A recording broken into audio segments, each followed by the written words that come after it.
आइए सुनिए, देखिए, समझिए सनातन सत्य। जैसी दृष्टि वैसी सृष्टि, दृष्टि विज्ञान। कुदरत, कुदरती रचना एवं कुदरत के कानून से शाश्वत सुख की प्राप्ति। जोधपुर के परम पूज्य महात्मा उपासक प्रोफेसर डॉक्टर सोहन राज तातेड़ के निर्देशन में सनातन सत्य। जैसी दृष्टि वैसी सृष्टि, दृष्टि विज्ञान।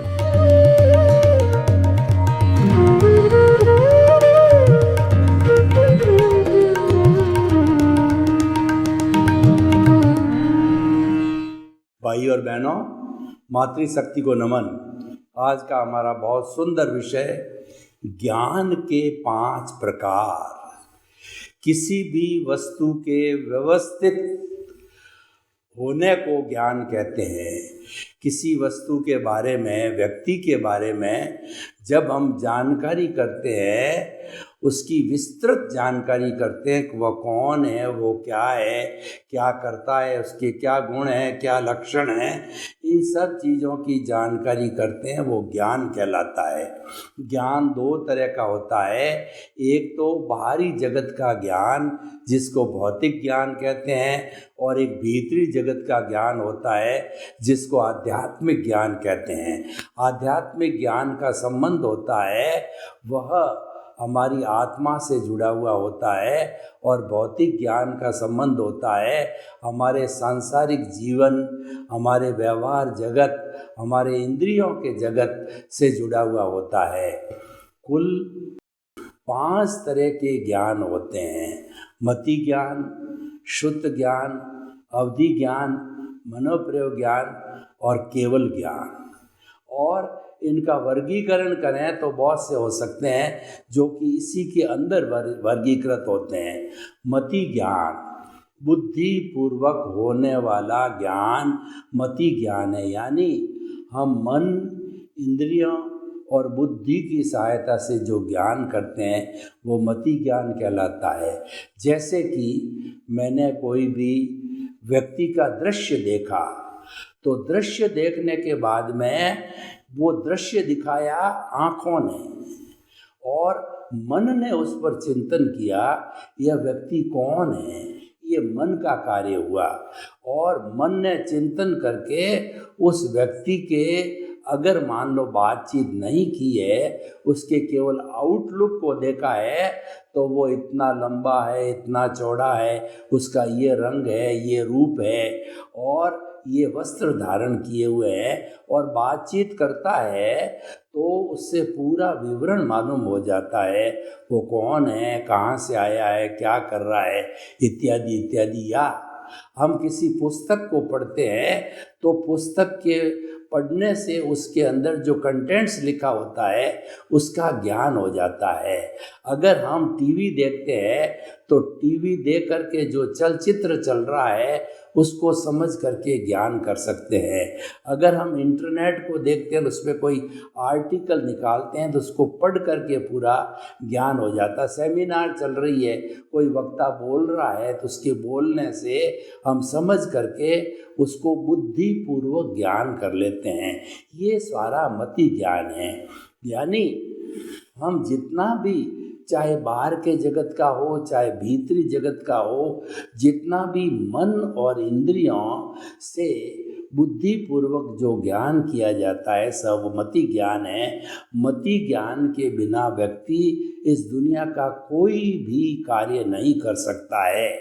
जैसे कि मान लो किसी व्यक्ति को चलना हो, तो पहले उसको ये ज्ञान करना पड़ेगा कि मुझे चलना है, इस रास्ते पर चलना है, इधर मुड़ना है, इधर जाना है।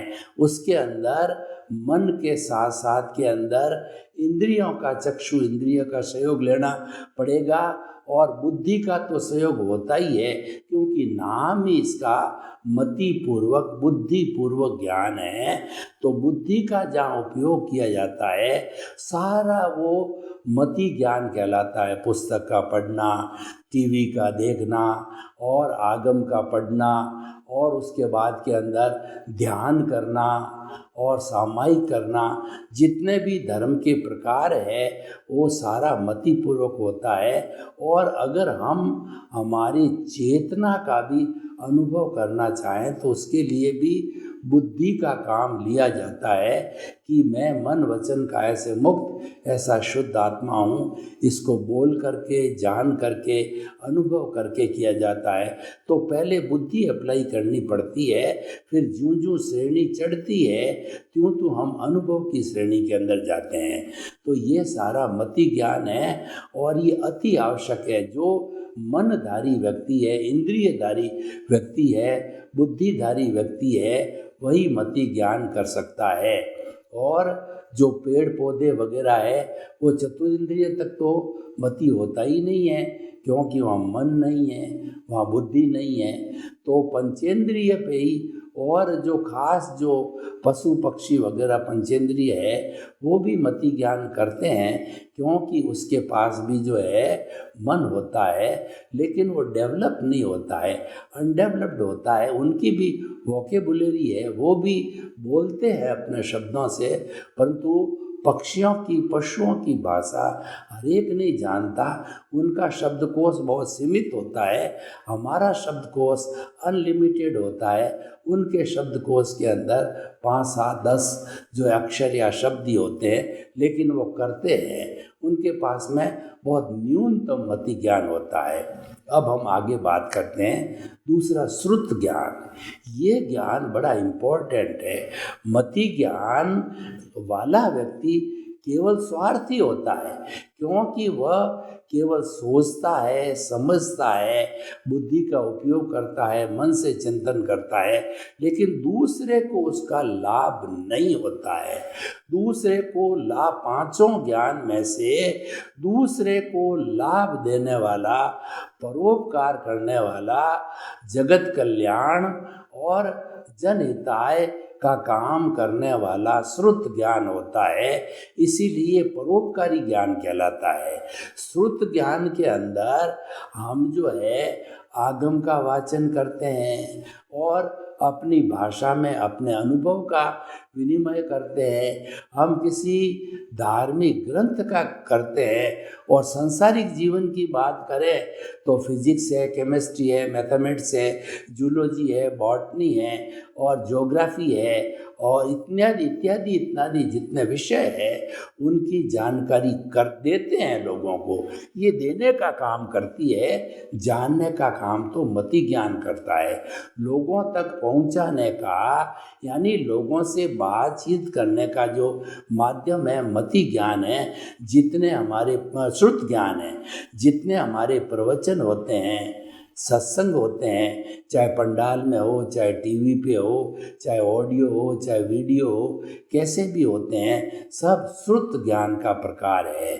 और भगवान महावीर ने जो समोशरण के अंदर ज्ञान दिया, वो हालांकि केवल ज्ञानी थे, तो वो तो बहुत ऊंचे दर्जे, क्योंकि भगवान थे और बहुत बड़ी बड़ी बातें बताते थे, लेकिन फिर भी वो सारा श्रुत ज्ञान है। और भगवान के ज्ञान को धार करके और जितने भी गणधर हुए हैं वो उन्होंने भगवान के ध्यान को धार करके और उसके बाद में जो आगम लिखे वो सारा श्रुत ज्ञान है।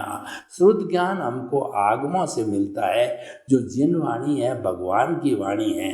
तो श्रुत ज्ञान बहुत बड़ा इम्पोर्टेंट ज्ञान होता है लोगों का भला करने के लिए। मैं चाहूँ कि मेरे ज्ञान का विकास हो तो मुझे श्रुत ज्ञानी की मदद लेनी पड़ेगी, शुद्ध ज्ञान का मदद लेना पड़ेगा। मुझे पढ़ना पड़ेगा, प्रवचन सुनना पड़ेगा, ज्ञानी के पास जाना पड़ेगा, ज्ञानी से उपदेश हितोपदेश लेने पड़ेंगे, आदि आदि। तो ये श्रुत ज्ञान है, ये भी मति पूर्वक होता है, क्योंकि बिना बुद्धि के तो हम चिंतन किए हुए कैसे बोलेंगे, कैसे सोचेंगे? किसी को अगर धार्मिक पुस्तक का ज्ञान देना है तो पहले उसको पढ़ना पड़ेगा। तो पढ़ने का मतलब ये है बुद्धि का उपयोग हुआ, फिर उसके बाद में वाणी के उपयोग से उसको दिया जाएगा और चक्षु इंद्रिय के माध्यम से उसको देखा जाएगा। जब पढ़ा जाएगा तो मति पूर्वक होता है श्रुत ज्ञान, लेकिन श्रुत ज्ञान है ये मोक्ष में पहुंचाने वाला है, क्योंकि जिन वाणी भगवान की वाणी, भगवान ने जो रास्ता बताया मुक्ति का, वो सारा जो है श्रुत ज्ञान के माध्यम से ही हमको मिलता है। या जो है साधु संतों आचार्यों से केवलियों से वो ज्ञान है वो लोगों तक जाता है और उससे वो प्रभावित होकर के सम्यक दर्शन को प्राप्त करके वो भी धीरे धीरे आध्यात्मिक प्रगति करते हुए सिद्ध और मुक्त, सिद्ध बुद्ध मुक्त की अवस्था तक पहुंचते हैं। तो शुद्ध ज्ञान का पांचों ज्ञान में सबसे ज़्यादा इम्पोर्टेंस है। तीसरा अवधि ज्ञान। ये जो मति ज्ञान और शुद्ध ज्ञान है ये दोनों परोक्ष ज्ञान है। परोक्ष क्यों है? कि इसमें इंद्रिय, मन और बुद्धि का उपयोग होता है, और जिनमें इंद्रिय, मन और बुद्धि का उपयोग नहीं होता है वो प्रत्यक्ष ज्ञान है। और वो प्रत्यक्ष ज्ञान है वो आत्मा की शक्ति जो लब्धि वीर्य होता है, उस शक्ति से जो ज्ञान, यानी जो जहाँ पर जो व्यक्ति बैठा है उसे हजारों हजारों किलोमीटर, यहाँ से यूके, यूएसए, साउथ अफ्रीका आदि दूसरे देशों की जो है वहाँ का सारा पुद्गलों की बनावट है, वहाँ की उसको देख लेना, देख करके और चित्रित करके अपने दिमाग के अंदर बिठा देना है, वो सारा अवधि ज्ञानी होता है। और अवधि ज्ञानी अपने अवधि ज्ञान से किसी को बताता है कि लवण समुंदर इतना दूर है, या जो है जम्बू द्वीप इतना बड़ा है, हमारा भारत क्षेत्र है वो इतना, यानी जो वो देख कर बताता है, अवधि ज्ञान के जरिए देखता है, पर वो लोगों को बताता है वह शुद्ध ज्ञान के माध्यम से बताता है, क्योंकि अभी केवल ज्ञान हुआ नहीं है। और अवधि ज्ञान जो है उसकी अलग अलग सीमा होती है, और वो सीमा जो प्राप्त होती है वो ज्यों ज्यों आत्मा का अवधि दर्शन है वह टूटता है तो वो आवरण हटता है। देखिए हमारे ज्ञानावरणीय कर्म है उसके 5 भाग है, मति, शुद्ध, अवधि, मन, प्रिय और केवल ज्ञान। मति ज्ञान का जब पर्दा हटता है तो हमको मति ज्ञान होता है, शुद्ध ज्ञान का पर्दा हटता है तो शुद्ध ज्ञान होता है, अवधि ज्ञान का पर्दा हटता है तब हमारे को उच्चतम जो है केवल दर्शन तक हो जाता है, केवल ज्ञान तक हो जाता है। केवल दर्शन पुरुषार्थ है, इसकी प्राप्ति के लिए पुरुषार्थ करना पड़ता है, लेकिन केवल ज्ञान है वो परिणाम है। जिस जन्म में किसी को केवल दर्शन हो जाता है पुरुषार्थ के माध्यम से, तो अगले जन्म में केवल रिजल्ट रहता है, फिर पुरुषार्थ करना शेष नहीं होता है। केवल ज्ञान के अंदर पुरुषार्थ की आवश्यकता नहीं है, वो तो परिणाम है, पुरुषार्थ केवल दर्शन तक ही है। तो इस तरीके से ये अवधि ज्ञान होता है जो पुद्गलों को देखता है अवधि सहित, यानी उसकी लिमिट सहित, उसकी दूरी सहित जो देखता है वो अवधि ज्ञान कहलाता है। और ये प्रत्यक्ष ज्ञान है क्योंकि आत्मा की शक्ति से होता है, बाहरी किसी साधन का मन, बुद्धि, इंद्रियों का उपयोग नहीं होता है। तो ये अवधि ज्ञान हो गया। और मन प्रयोग ज्ञान वाला व्यक्ति है वो किसी व्यक्ति के भीतर जो चिंतन चल रहा है, चिंतन के परमाणु हैं, मन के परमाणु हैं, उनको पकड़ लेता है, उनको समझ लेता है, उनका ज्ञान हो जाता है। यह मन प्रयोग ज्ञान कहलाता है। और ये भी पौद्गलिक है, मनोप्रयोग ज्ञान है ये पुद्गलों को देखता है, क्योंकि हमारे भीतर जो चिंतन चल रहा है वो मन के पुद्गल है। और अवधि ज्ञान है वो भी पौद्गलिक वस्तुओं को देख रहा है, चेतन को वो नहीं दे सकता, चेतन उसका विषय नहीं है। मति और श्रुत है यह भी चेतन का विषय नहीं है। चेतन का विषय तो केवल ज्ञान है।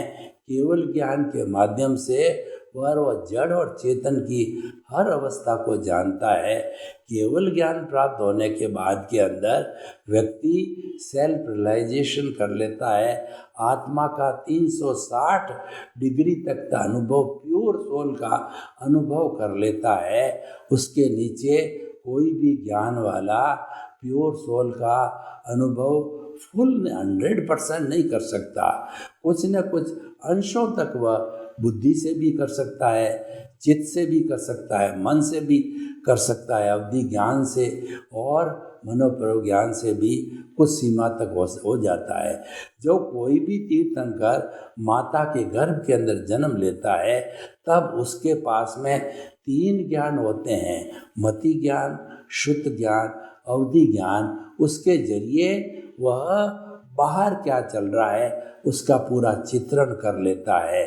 तो वो जो है ये तीर्थंकर के जो 3 ज्ञान गर्भ में होते हैं, और जो ही तीर्थंकर दीक्षा लेते हैं चौथा ज्ञान मनोप्रयोग ज्ञान तुरंत हो जाता है।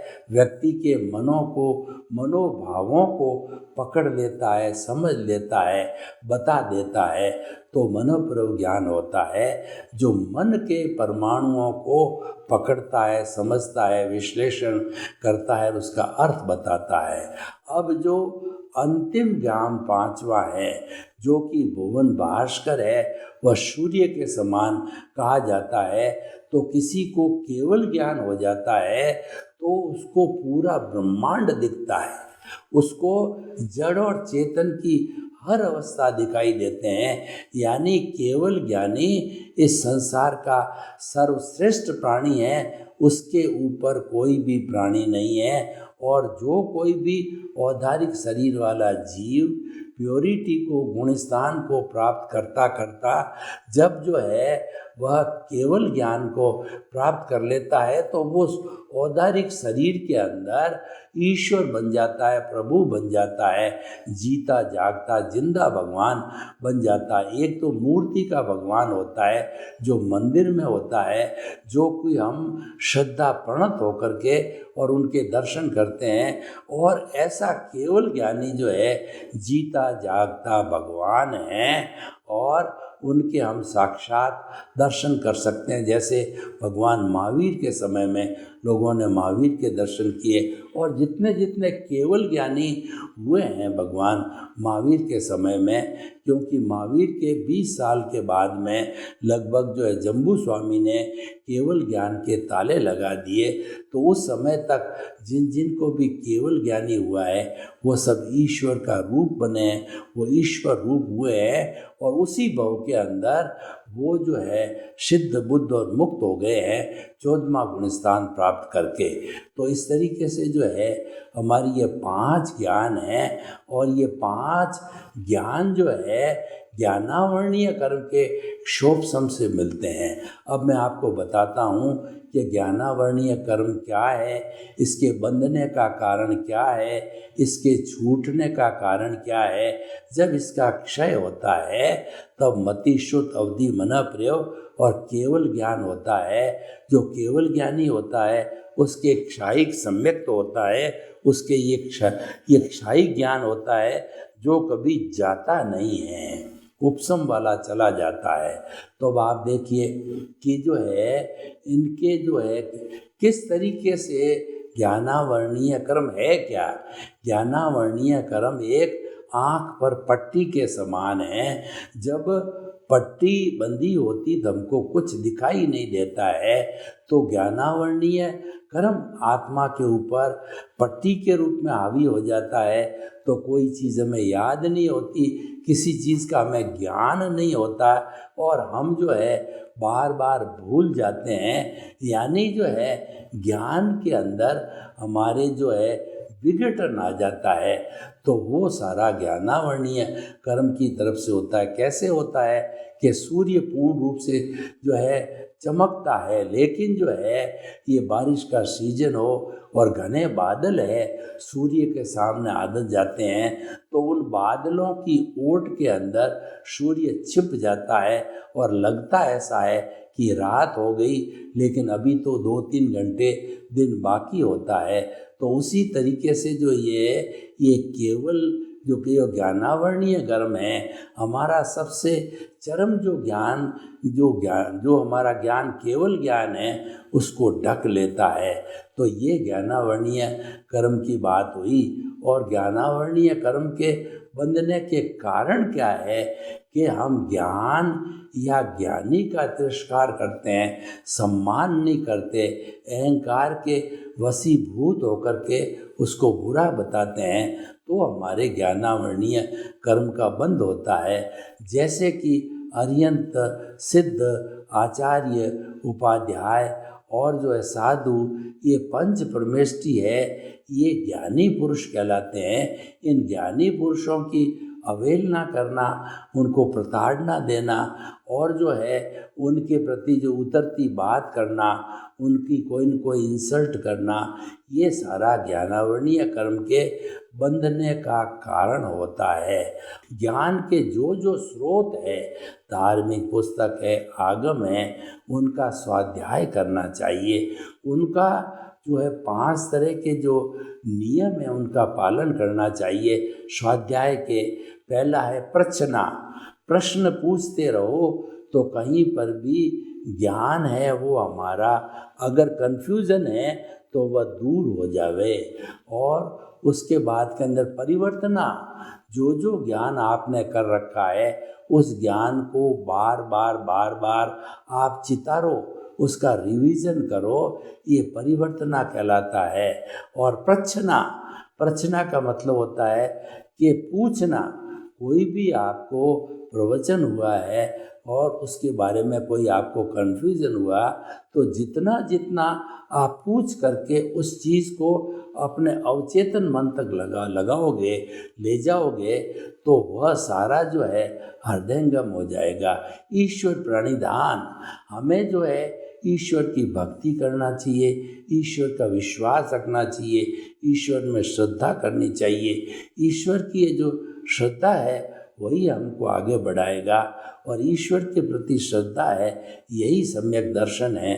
तो हम आपको ये कहना चाहते हैं कि ये जो ज्ञानावर्णीय कर्म के बंधने का, छूटने का ये सारा कारण है, ये हमारे को जीवन के अंदर पूरा एक आचार नीति के अनुसार चलना चाहिए। और अगर हम रेगुलर जो है हमारी जीवन शैली का अंग बना दें तो वह समय हमारे को इतना नहीं लग करके और ज्ञानावरण है वो पूर्ण रूप से हट जाएगा। यानी धीरे धीरे हम अगर पारंगत हो जाते हैं ज्ञान के क्षेत्र के अंदर, तो पारंगत होने का अर्थ ये है कि जो हमारा जितना भी जो है पारंगत हो गए, तो जितने भी हमारे दोष है वो समाप्त होकर के आत्मा प्योर होकर के और हमारे को जो है ये ज्ञान मिलते रहेंगे। तो भाई और बहनों, मैं आपको बताना चाहता हूँ कि हमारे जो आध्यात्मिक ग्रंथ है उसके अंदर जो है ज्ञान की बहुत चर्चा आती है। वो ज्ञान हमको ग्रहण करना चाहिए, लोगों को बांटना चाहिए। और इसीलिए ज्ञान के बारे में कहा गया है कि सरस्वती के भंडार की और बड़ी अपूर्व बात, जो खर्चे त्यों बढ़े और बिन खर्चे घट जात। जो हम जो है इस सरस्वती माँ का जो है उपयोग करते रहेंगे, जो है स्वच्छ रूप के अंदर, तो उपयोग करते करते जो है हमारा ज्ञान है आगे बढ़ता रहेगा और वही ज्ञान हमारे को आगे ले जा करके मुक्ति की ओर भी ले जा सकता है।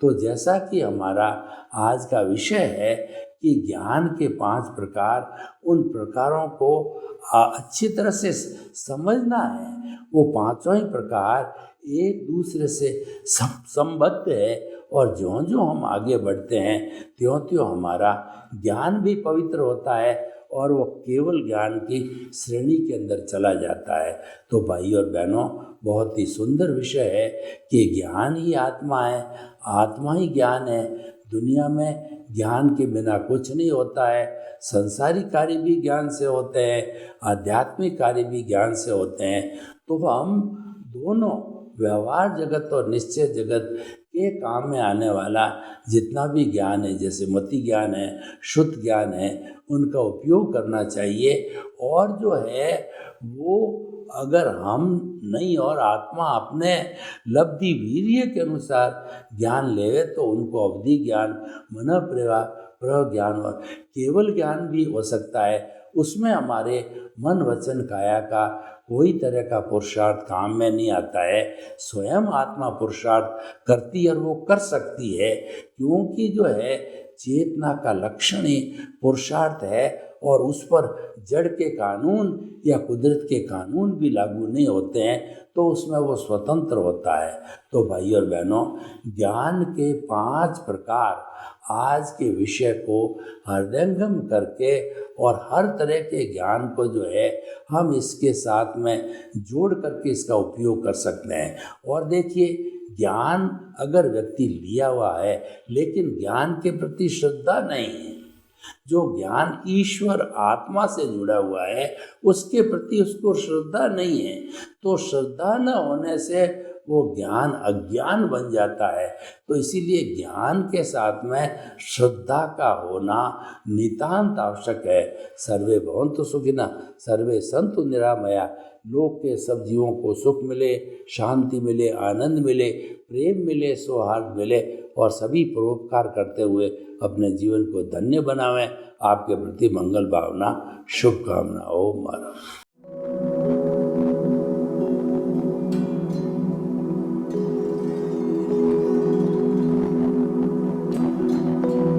एक ऐसा अंतर्राष्ट्रीय ख्याति प्राप्त मानव जो गुरु प्रेरणा से पिछले 20 वर्षों से वानप्रस्थ जीवन जीते हुए 24 घंटे मानवता की सेवा में संलग्न है। एक ऐसा मानव जो अभी राष्ट्रीय, अंतर्राष्ट्रीय टीवी चैनलों पर 7,500 एपिसोड के माध्यम से सनातन सत्य, आत्मविज्ञान एवं पुनरुत्थान, व्यवहार एवं निश्चय जगत के जीवनोपयोगी विषयों पर हृदय स्पर्शी प्रवचन कर चुका है। उस मानव का नाम है महात्मा उपासक प्रोफेसर डॉक्टर सोहन राज तातेड़।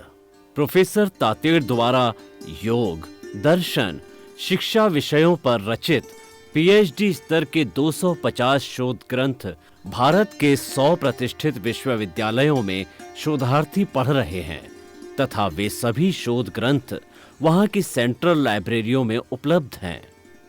महात्मा सोहन राज ने अभी तक हजारों स्कूलों, कॉलेजों, विश्वविद्यालयों एवं संस्थाओं में सेमिनार, वर्कशॉप, कैंप लगाकर लाखों विद्यार्थियों को योग, दर्शन, शिक्षा का प्रशिक्षण देकर उन्हें सुसंस्कारित किया।